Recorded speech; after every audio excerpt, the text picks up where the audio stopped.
Merci beaucoup Antoine. S'il n'y a plus de questions, on va passer à la présentation suivante. Je suis Julien Le Nestour, je suis cardiologue à La Rochelle et j'ai le plaisir d'introduire le docteur Emmanuel Berthelot du CHU de Bicêtre qui va nous parler du résultat en virel de l'effet du tafamidis en mettant la lumière notamment chez le patient octogénaire. Donc, docteur Berthelot, c'est à vous. Bonjour à tous, merci de me proposer de présenter cet article sur l'effet du tafamidis en particulier chez les octogénaires, une publication qui a fait l'objet, une publication qui a été acceptée en fait dans l'European Heart Journal, donc c'est pour vous dire à quel point c'est finalement un sujet important. Bon, je reviens. En fait, juste pour vous donner le contexte, la maladie est progressive et souvent l'amylose est diagnostiquée autour de 74 ans avec un mauvais pronostic sans traitement, on le sait, une médiane de survie à 3,6 ans. Et on sait aussi que sa prévalence augmente avec l'âge, puisqu'il y a jusqu'à 25% des patients de plus de 85 ans qui présentent des dépôts amyloïdes à l'autopsie. On a maintenant plusieurs traitements, mais en particulier le tafamidis, stabilisateur de la transthyrétine, qui montre une efficacité sur la réduction de la mortalité chez ces patients à la hauteur de 30% dans l'amylose ATTR, en particulier sénile. Néanmoins, même si ces patients octogénaires sont les plus fréquents, eh bien, l'effet du tafamidis dans cette population reste incertain dans les conditions réelles. Et donc, l'objectif de l'étude, c'était de décrire l'évolution naturelle de la maladie et d'évaluer l'impact du tafamidis sur la mortalité et d'identifier les facteurs influençant la réponse au traitement chez des octogénaires atteints d'amylose ATTR wild type. Alors, donc en fait, il s'agit d'une étude qui est en fait sous forme de l'étude de patients inclus dans un registre. Donc, c'est des patients qui étaient diagnostiqués amylose ATTR wild type entre 2009 et 2023, 5 centres spécialisés, 4 en Belgique, 1 en Autriche, et ils ont diagnostiqué l'amylose sur des biopsies ou sur des scintigraphies osseuses Perugini supérieure ou égale à 200 signes de gammapathie monoclonale. Ils ont recueilli les symptômes, les traitements, les critères, les biomarqueurs, le stade NAC, des critères échographiques, et ils ont regardé si les patients étaient traités par tafamidis ou non, et aussi les raisons pour lesquelles le tafamidis n'était pas instauré dans cette cohorte. Voilà, donc en fait, ils ont défini trois cohortes: la cohorte globale qui étudiait tous les patients, la cohorte naturelle, ces patients avant la disponibilité du tafamidis, la cohorte traitable, qui sont les patients vivant à l'arrivée du traitement. Ils ont regardé comme critère principal de suivi de suivi la mortalité à toute cause dans ces registres, avec des patients qui étaient suivis en consultation tous les 6 à 12 mois. Et donc, en fait, ils ont comparé les patients traités par tafamidis versus non traités, qui sont en fait pondérés par un score de propension avec appariement. Ils ont réalisé des modèles de Cox ajustés, voilà, en particulier sur les patients octogénaires. Alors, les résultats, en fait, ils ont pu inclure 710 patients. Il y avait, comme vous le voyez sur le graphique, 60% des patients qui étaient octogénaires, et en particulier des patients qui avaient surtout entre 80 et 85 ans. Au total, quand on regarde la description de la population, 20% des patients étaient des femmes, proportion donc féminine augmentant avec l'âge. Parmi les octogénaires, donc plus de femmes. Par contre, des degrés similaires d'anomalies structurelles échographiques, des biomarqueurs plus élevés chez les patients plus âgés. Les octogénaires étaient plus symptomatiques, présentaient plus facilement une valvulopathie et un stade NAC plus élevé. Ils avaient plus souvent des comorbidités telles que la fibrillation auriculaire, un dysfonctionnement diastolique et rénal, et avaient plus souvent été hospitalisés pour de l'insuffisance cardiaque. Euh, Voilà, donc quand on regarde ensuite l'évolution naturelle de cette cohorte sans traitement, donc en fait dans l'ensemble de la cohorte, eh bien on étudie sur 257 patients une survie médiane globale à 4,2 ans et on voit que chez les octogénaires non traités, la survie médiane est à 3,8 ans versus 6,1 ans chez les patients de moins de 80 ans, avec une mortalité à 1 an de 16% à 5 ans et un acte prédictif de mortalité qui est le paramètre le plus nettement associé avec la mortalité chez le patient de plus de 80 ans. Alors, quand on regarde les raisons pourquoi le traitement par tafamidis n'était pas instauré, en fait, on voit que les patients qui ne bénéficiaient pas enfin, qui n'avaient pas modifié du traitement, eh bien, c'était parce qu'ils avaient des fragilités, qu'ils étaient plus âgés, qu'ils avaient, que c'était pas remboursé, qu'ils avaient déjà une maladie un peu trop évoluée, par exemple, déjà fait de l'insuffisance cardiaque, et puis finalement, dans 13, encore 13% des cas, pas de raison très particulière, mais principalement, en fait, on n'introduisait pas le tafamidis parce que les patients étaient fragiles.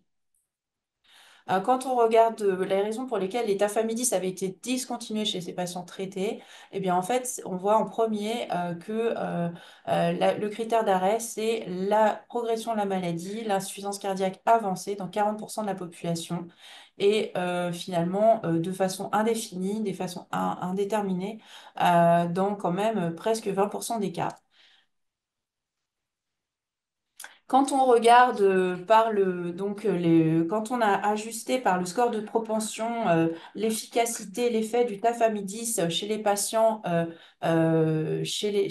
dans la population, hein, chez patients traités versus pas traités par tafamidis, donc vous voyez en haut dans les graphiques A et C, c'est sur toute la population et B et D, c'est chez les octogénaires plus que 80 ans.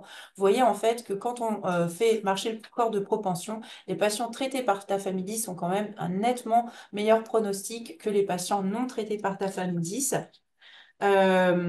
Euh, avec une différence de quand même mortalité à 1 an dans la cohorte à parier de 25% versus 57%. Donc, vous voyez en fait une grosse différence de mortalité. Et chez les octogénaires, eh bien, en fait, on a aussi quand on apparie les patients et on fait marcher le score de propension, en fait, on a une mortalité de 15% chez les patients qui étaient traités versus 38% chez les patients qui n'étaient pas traités. Donc, finalement, en fait, une nette amélioration du pronostic chez les patients, même de plus de 80 ans, traités par tafamidis. Et en fait, on voit toujours un effet de l'instauration et l'efficacité du tafamidis chez les patients, même quand les patients étaient plus âgés, où ils avaient un score NAC plus élevé. euh, et la NYHA, c'est moins net. Mais en tout cas, en fait, finalement, quand les patients sont âgés ou sévères, eh bien, en fait, on garde une efficacité du tafamidis. Donc en discussion, finalement, les octogénaires sont une population majoritaire en vie réelle. C'est 58% dans cette étude des patients atteints d'amylose wild type. Et en fait, sur les études autopsiques, c'est quand même 20 à 25% des patients. On sait chez nos patients que ces patients ont un pronostic défavorable. Chez les patients octogénaires non traités, on avait en fait une survie médiane à 3,8 ans, avec 71% de mortalité à 5 ans, avec un net bénéfice de l'instauration du tafamidis confirmé en pratique réelle, une amélioration significative de la survie, y compris chez l'octogénaire, et l'âge au diagnostic n'interagit pas avec l'efficacité du tafamidis. En fait, cette étude est intéressante puisque, en fait, dans les études randomisées, les essais cliniques randomisés, les patients octogénaires étaient finalement peu inclus, en particulier dans les études ATTR, ACT et LTE, seulement 25% d'octogénaires. Donc, en fait, on ne pouvait pas vraiment déceler si le tafamidis était efficace dans cette population. Mais finalement, là, on voit que le tafamidis est efficace dans cette population. La décision est néanmoins difficile et complexe chez les patients âgés, puisqu'elle doit prendre en compte la fragilité et les comorbidités. Mais néanmoins, le tafamidis est très bien toléré avec seulement 9% de discontinuation. Euh, le traitement n'a pas été initié dans 30% des octogénaires. On invoque ici les raisons de l'âge avancé, les comorbidités, une maladie trop avancée euh, ou trop précoce. Et donc, en fait, il est important de définir peut-être de façon plus précise les patients qui pourront bénéficier de ce prise en charge. Donc, en pratique, le tafamidis devait être considéré chez les octogénaires. Euh, voilà, avec peut-être grâce à cette sorte Heart Team qu'on a aussi en France, on peut discuter l'instauration des traitements. Néanmoins, cette étude a des limites puisque c'est une étude observationnelle avec potentiellement des biais de sélection. Il n'y a pas eu d'analyse de la qualité de vie ou des biomarqueurs et les données sur la fragilité et les traitements associés ne sont pas connues. Donc, en pratique, vie réelle, les octogénaires constituent la majorité des patients atteints d'amylose ATTR wild type. Le traitement par Fadimidis est associé à une réduction de la mortalité, indépendamment de l'âge, du stade NAC et de la classe YHA. Ce traitement doit être envisagé chez les octogénaires avec une sélection individualisée des patients et on pourra proposer des études spécifiques pour identifier des profils à bénéfices particuliers et indiquer les décisions dans cette population complexe. Et je vous remercie de votre attention. Merci Merci, docteur beaucoup. Berthelot, pour cette belle présentation. Moi, j'avais une question sur, ils insistent dans le papier sur le pronostic assez sombre des patients, des nonagénaires et également des octogénaires en score, avec un score NAC 3. Est-ce que dans votre pratique, c'est des patients que vous allez d'emblée ne pas mettre sous tafamidis ou est-ce que c'est des patients que vous allez éventuellement staffer, réunion pluridisciplinaire, prendre l'avis d'un gériatre? Dans votre pratique, qu'est-ce que vous faites? Alors oui, nous, on discute beaucoup de l'instauration du traitement.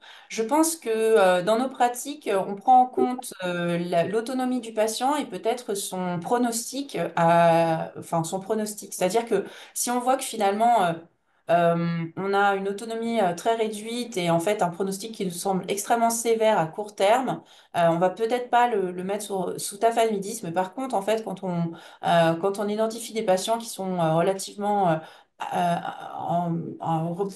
bonne autonomie et qui en fait, pour lesquels en fait, le gériatre nous indique aussi finalement avec enfin, les scores qu'on peut calculer sur la fragilité et la gravité de la maladie, des scores qui restent quand même assez où on voit qu'il y a encore plusieurs mois de survie envisageable ou un an, c'est des traitements qu'on peut envisager même chez des patients qui sont nonagénaires.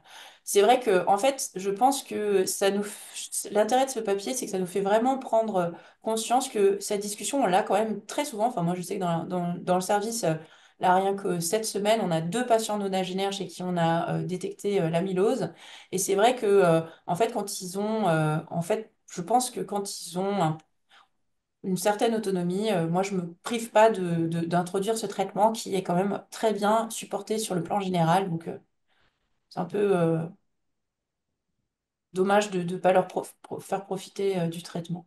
Je sais pas ce que vous en pensez, Antoine.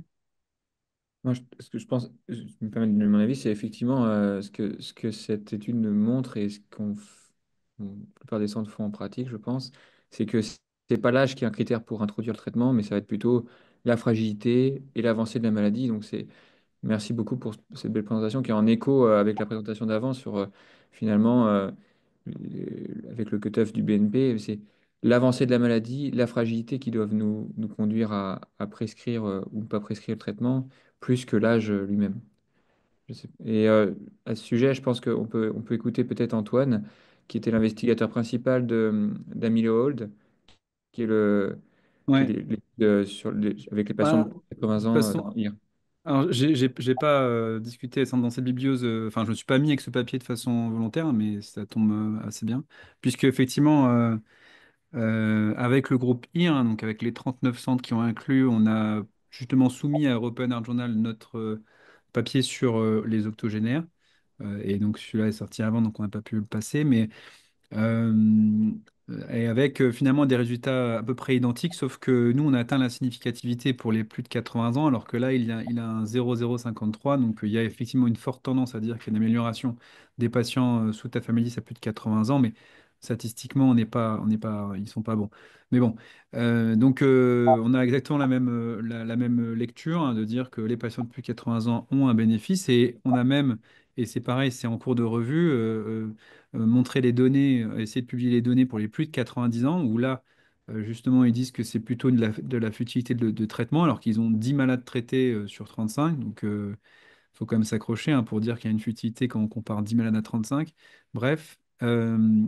Et donc, en fait, en nonagénaire, on trouve la même chose. C'est qu'il y a un effet. Alors, c'est pas ajusté, évidemment. On n'a pas été jusqu'à l'ajustement statistique sur les questions de comorbidité, parce qu'on ne les a pas déjà. Mais de façon brute, quand on regarde les patients nonagénaires traités versus non traités, ben, les patients traités ont une meilleure survie que les patients non traités. Donc, je rejoins tout à fait ce que vous avez pu dire sur c'est vraiment pas l'âge qui doit guider notre stratégie, mais vraiment l'état du patient, l'aide du gériatre pour évaluer mieux nos patients et pas faire un délit de sale gueule sur juste l'âge, quoi. Donc, il faut évaluer nos patients et les traiter si on n'a pas de contre-indication générale et plus que sur l'âge. Et dans Milo Hall, tu avais regardé les scores de qualité de vie, les tests de marche, tout ça, où tu Non, as on les a pas. donné, hein. On les a pas. Hall, c'est que de la mortalité, hein. C'est que de la mortalité. On n'a pas les hospitalisations ou les critères de qualité de vie. Parce que c'est un registre et donc forcément, ben, c'est les limites du registre. Mais non, non, on n'a que la mortalité avec un score de propension, avec un P très significatif inférieur à 0,01. On compare 1200 patients traités versus 160 patients non traités. Donc, et c'est que des octogénaires, alors que là, il me semble que c'est 700. Là, voilà, là, il compare 115 patients à 126 patients. Donc, Ouais. en ajustant, donc je ne sais pas s'ils arrivent. Donc, on a quand même des données probablement un peu plus solides. Mais non, non, on n'a pas la question de la qualité de vie, c'est que de la mortalité. Des données solides, mais qui vont dans le même sens, en tout cas. Bien sûr, bien sûr. Oui, oui, c'est exactement la même chose, mais avec un P significatif. Et je suis toujours étonné de voir des papiers où, avec des P 0,09 ou 0,053 dans le texte, ils arrivent quand même à dire que c'est significatif et ça passe dans l'European Art. Donc, c'est quand même assez c'est troublant, je trouve. Bon, Ouais, je crois surtout que... que c'est dommage si c'était quasiment contemporain, que vous l'avez soumis quasiment en même Ouais. temps, alors que votre... Ah, pardon. Et alors que votre... alors que votre cohorte est beaucoup plus Mm. fournie, c'est vraiment un peu Il, ennuyeux, quoi. il est sorti 15 jours plus tard. Enfin, on l'a Ouais. soumis, ils nous ont dit non, on a déjà un truc en cours, on a déjà accepté un papier. 15 jours plus tard, il y avait celui-là qui sortait. Mm. Bon, on le passera ailleurs, c'est pas grave. Et là, justement, on a fait une réponse à ce papier dans Open Arts, justement sur les nonagénaires. On a analysé rapidement les nonagénaires pour pouvoir dire, bah, en fait, vous vous dites que s'il y a une futilité, mais vous avez 10 malades versus 35. Voilà ce que ça donne quand on a une cohorte un peu plus vaste, et donc avec les courbes de survie. Donc là, c'est en revue. On attend la réponse. Bien sûr, je vous tiendrai informé des résultats. Merci, merci. Je crois qu'on a dépassé le temps. Merci aux orateurs, docteur Berthelot, docteur Jovet Duval. Merci aux organisateurs de Bibliose. Et à la semaine prochaine, même heure, le 24 avril, pour une nouvelle session Bibliose. Au revoir. Au revoir, merci. Au revoir.